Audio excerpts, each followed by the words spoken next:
세상은 가정 해체 시대에 들어서 있습니다. 혼자 사는 인구가 미국이 4년 전에 벌써 50%가 넘어섰고요. 우리 한국도 25년 후면 혼자 사는 독거인이 그만큼 많아질 거라고 합니다. 가정 해체 시대는 무엇을 의미하는가? 최초의 제도로 만드신 혼인제도, 이 가정을 창조하신 하나님에 대한 인식이 상실되게 하는 시대를 일컫게 됩니다.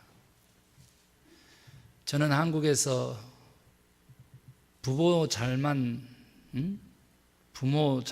자식의 그 험한 일들을 대한항공 사건을 통해서도 보게 되고, 또 재벌 기업들의 그렇게 2세, 3세들의 그 행포를 속에서도 보게 됩니다. 그런가 하면 부모보다 훨씬 나은 자녀들을 가진 또 그런 가정들도 보게 됩니다. 저는 링컨이라고 하는 미국의 16대 대통령, 1860년에 있었던 일을 기억합니다. 대통령이 되어서 상원 1000연설을 향해서 나아가는 때입니다. 그때 당시에 미국의 상원은 전원이 귀족들로 구성되어 있었습니다. 이 귀족들은 구두를 만드는 구두공의 아들이 대통령이 된 것에 대해서 매우 불쾌해하고 있었습니다. 마침 그 귀족들의 모임 장소에 아브라함 링컨이 나타나자 그 중에 한 상원이 이야기를 하는 겁니다. 미스터 링컨, 당신이 어떻게 해서 여기까지 왔는지는 모르지만 기억하여야 할 거요. 당신 아버지하고 당신이 여기 상원에 있는 귀족들 많은 분들의 집을 방문해서 구두를 만들었다는 사실을, 여기에 있는 많은 사람들 중에 당신 아버지가 만든 구두를 신고 있는 사람들이 많이 있어. 결코 잊지 마세요, 당신의 출신 성분을. 링컨 대통령이 연설단에 섰습니다. 오늘 상원 첫 인사하는 날, 저희 아버님을 생각나게 해주셔서 감사합니다. 저희 아버지는 구두를 만드는 데 있어서는 세계 최고의 예술가십니다.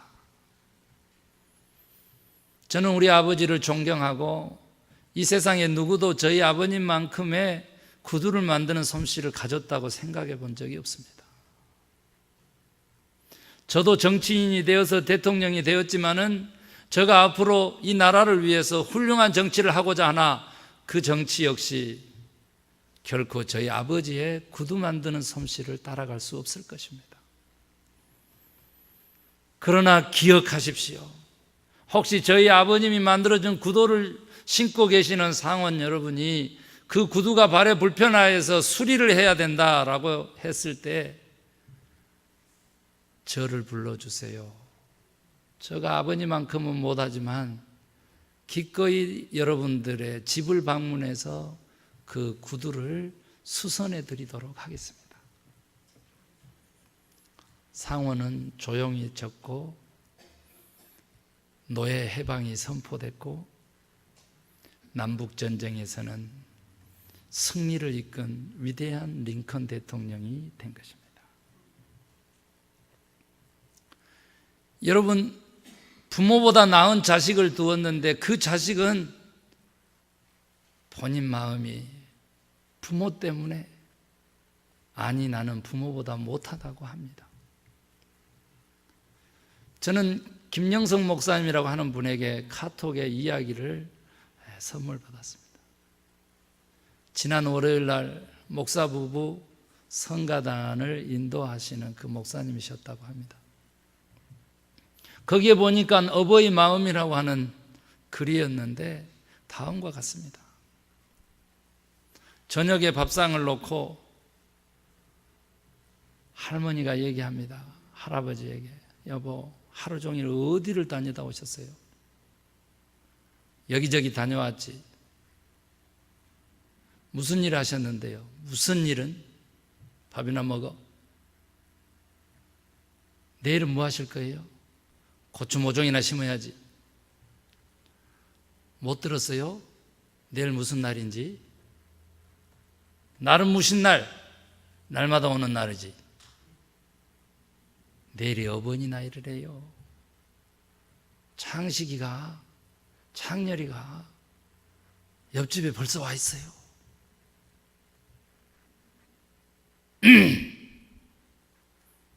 어머니가 푸념을 합니다. 우리 아들들 둘이는 세상 일은 자기들이 다 하는가 봐. 뭐야 그렇게 바쁜지.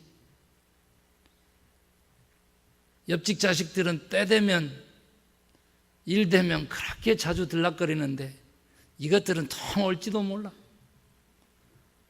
집에 어머니가 아버지가 죽었는지 살았는지 전화도 없잖아요.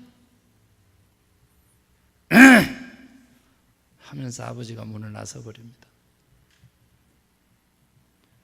다음날 아침에 일어났는데 할아버지가 사라진 거예요. 아침 밥상을 차려놓고 이 할머니가 내 찾고 들어가면 여보 어디 있어요 여보.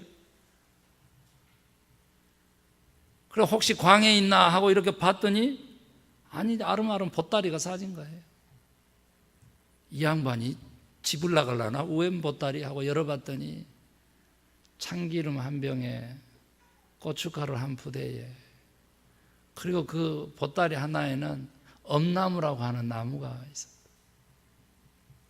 다른 보따리를 열어봤더니 참기름 한 병에 고춧가루 한 봉주에 민들레 뿌리가 쌓아져 있더라고요. 엄나무는 큰아들 거고 민들레 뿌리는 갓나쁜 둘째 아들 거구나. 어제 하루 종일 안 보이더니 기름 짜고 왔는가 보다. 이렇게 생각하고는 다시 남편을 찾아 나섭니다. 그래 봤더니 마을 입구에 앉아가지고 이제나 저제나 저 고개를 넘어서 차 한 대가 들어서는가 그러고 고개를 빼고 있더라는 거 아닙니까? 그래서 시침이 뚝 떼고 가가지고 아 뭐예요 고추 모종 심어야지. 기다리기는 누구를 기다리고 있어요? 어서 가요. 누가 기다렸다고 그래? 고추 모종이나 심어야지. 그러면 가면서 아버지가 자꾸 뒤로 돌아보는 거예요. 밥상을 놓고 다시 한번 어머니의 푸념이 일어날 쯤에 밖에서 어머니 딸 목소리가 들리는 거예요. 나면서 소아마비여가지고 공부도 학교도 가르치지 않고 보내지 않고 건넌 마을에 절름발이 총각에게 시집 보내버린 딸인 거예요. 문을 열어봤더니 땀을 뻘뻘 흘리면서 두 절뚝발이가 그 집으로 들어오는 거예요.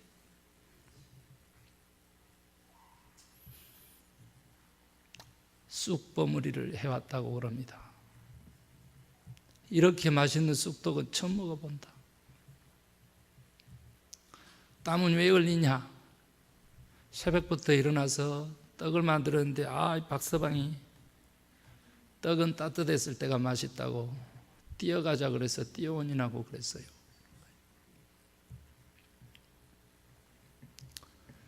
밥을 먹지 못하고 아버지가 한 번 더 헛기침을 하고는 밖으로 나갑니다. 꽃사지를 어머니는 가슴에 달았습니다. 소아마비 딸이 시장에서 사왔다는 꽃입니다. 밖에서 닭울음 소리가 들리는데 아들 들어오면 잡아주려고 키운 씨암탉입니다. 여러분 씨암탉이 무슨 닭인지 아세요? 알을 낳는다입니다. 알을. 처음으로 마음에 들지 않는 절림발이 사위에게 장인이 잡는 씨암탉입니다. 방 안에서는 이런 대화가 오갑니다. 어머니 건강하고 행복하게 사세요. 이렇게 귀한 딸 저에게 주셔서 감사해요.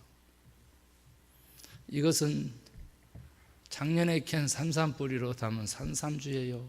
아버님 드리세요. 어머니는 그 박서방의 얼굴을 쳐다볼 수가 없습니다. 부모보다 못난 자식의 효도입니다. 저는 오늘 성경에서 이 이야기를 읽으면서 우리 예수님의 모습을 떠올립니다.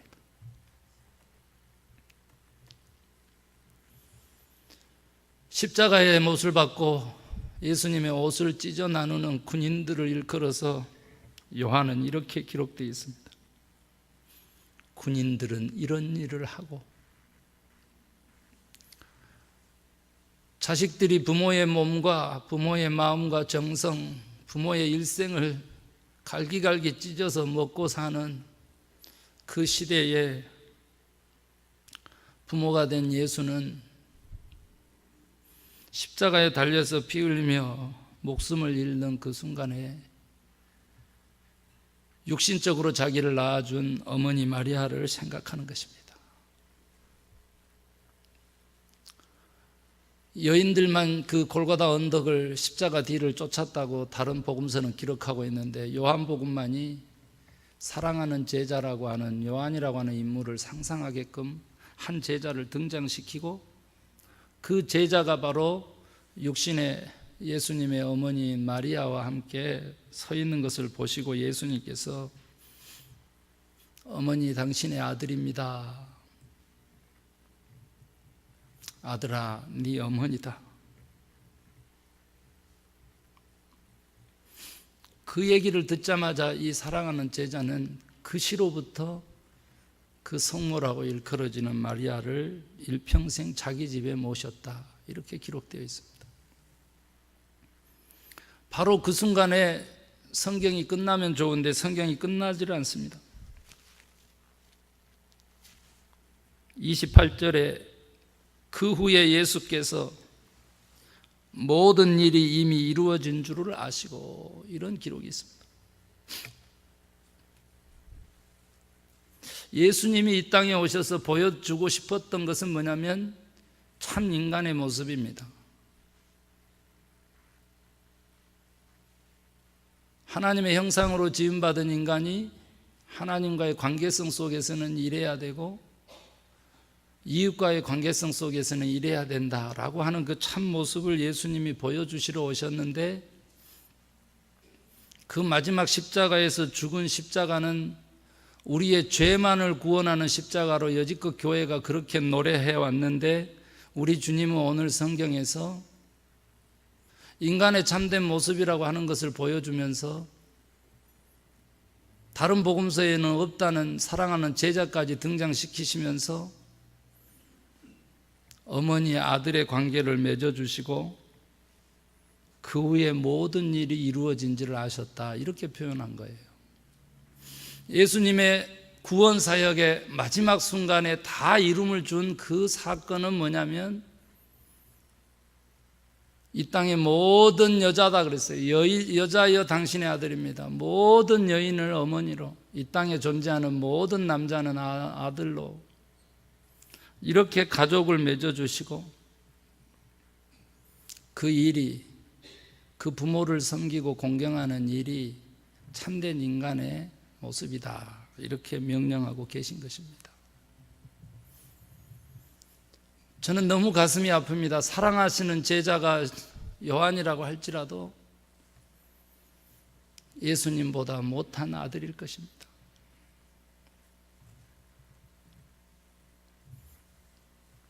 형제들 중에서 누가 가장 잘났느냐? 내가 부모보다 더 나은 자식이냐? 이런 것들을 생각해 하면서 예수님의 이 어머니를 부탁하는 장면은 저의 마음을 그렇게 가슴 아프게 합니다.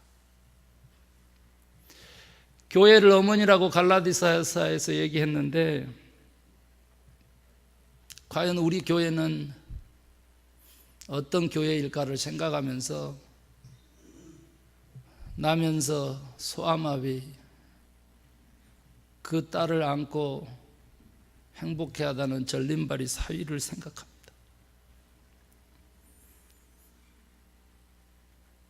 아무도 예배하지 않고 돌아보지 않는 교회의 미래를 바라보면서 쩔뚝거리는 나성소망교회의 모습도 바라봅니다.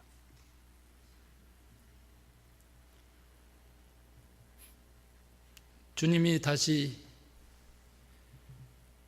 주님의 몸인 교회를 일으켜 세우실 것인가 라고 하는 고민 속에 저도 이 자리에 섰습니다. 사랑하는 성도 여러분, 이 땅에 존재하는 모든 인간은 부모를 가지지 않는 인간이 없다고 했고, 그 부모는 결코 우리의 마음의 성숙을 기다려주지 않고 떠난다 했습니다. 오늘 아침에 우리 김진국 목사님 교회에 들어서면서 첫 인사가 어머니한테 전화했어 그러시더라고요. 일주일 내내 기도원에서 노가다 했습니다. 전화를 못 해가지고 어제 저녁에 와서 밥을 먹고 있는 자리에 우리 형님이 우리 집사람한테 한국의 부모님께 전화 좀 드리라고 하는 전화를 제가 밥상머리에서 들었습니다. 그리고 곧바로 우리 아들들의 행하는 모든 것을 멈추고 전화를 3번 시도했는데 어머님이 받지 않으십니다. 오늘 김진국 목사님의 질문에 제가 침묵했습니다.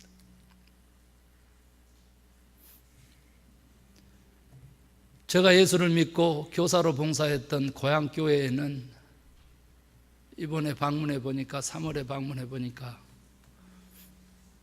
제가 목사 안수 받을 때 고향교회에 의자를 들이셨던 우리 아버님 그 긴 의자 뒤에 방석이 펴져 있고 벽에까지 놓여 있는 자리가 있었습니다. 그 자리가 저희 어머님의 예배자리입니다.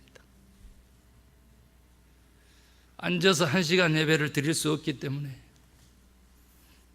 누워서 드리라고 만들어준 고향교회 저희 어머니의 자리입니다.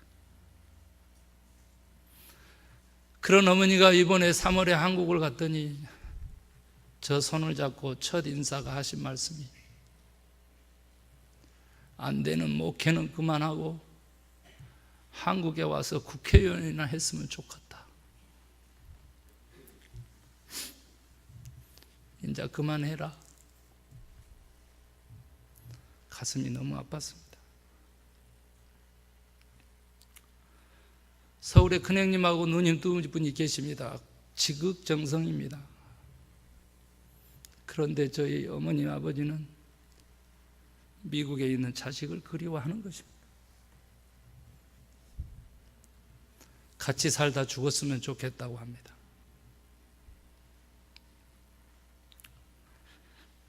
저는 어머니 된 교회를 생각합니다. 어머니께 얘기했습니다. 제가 섬기고 있는 교회의 모든 여인이 어머니 대신인 줄로 아세요. 그랬습니다. 그분들한테 잘하면 어머님한테 잘하는 것이죠. 그렇게 다짐을 하고 왔습니다.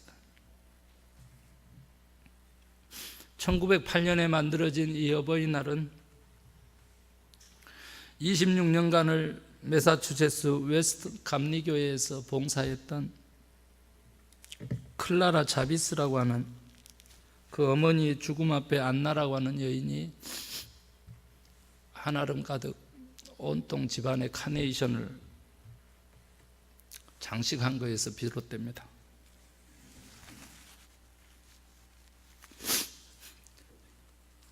기림이 있어야 될 것입니다. 저는 생각합니다. 부모보다 못난 자식, 부모보다 잘난 자식, 그런 것보다 더 중요한 것은 사랑이다, 이렇게 생각합니다. 10손가락 깨물어서 안 아픈 손가락이 없다고 하신 말씀이 저희 어머님의 형제간의 의견이 다를 때마다 하시는 말씀이고 부모님의 의사를 물을 때마다 하시는 말씀입니다. 어머니의 소원은 국회의원이 아니라 형제간의 우애를 얘기하는 것입니다. 어머니 소원은 안 되는 목회를 그만두고 성공하는 길을 요구하는 것이 아니라 형제들 간의 우애를 얘기하는 것입니다. 저희 교회의 유일한 가치라고 하면 크기가 문제가 아니라 형제들 간의 우애라고 어떤 권사님이 얘기하시더라고요. 그 길에 서 있기 때문에 저는 절름발이 우리 나성소망교회가 하늘 아버지께 효도하는 교회가 될 것으로 저는 확신합니다. 하늘 아버지하고 가까이 있는 우리 교회가 하늘 아버지가 씨암탉을 잡는 일을 마다하지 않으시게 만들 거라고 저는 확신합니다. 다시 한번 하나님 사랑에 사랑으로 응전하는 저와 여러분 되십시다. 우리에게 허락한 영적인 부모들에게 섬김을 다하는 하나님의 자녀들로 거듭나기를 소망하고 하늘 가족으로 준 우리 서로도 사랑하게 되기를 간절히 소망합니다. 기도하십시다.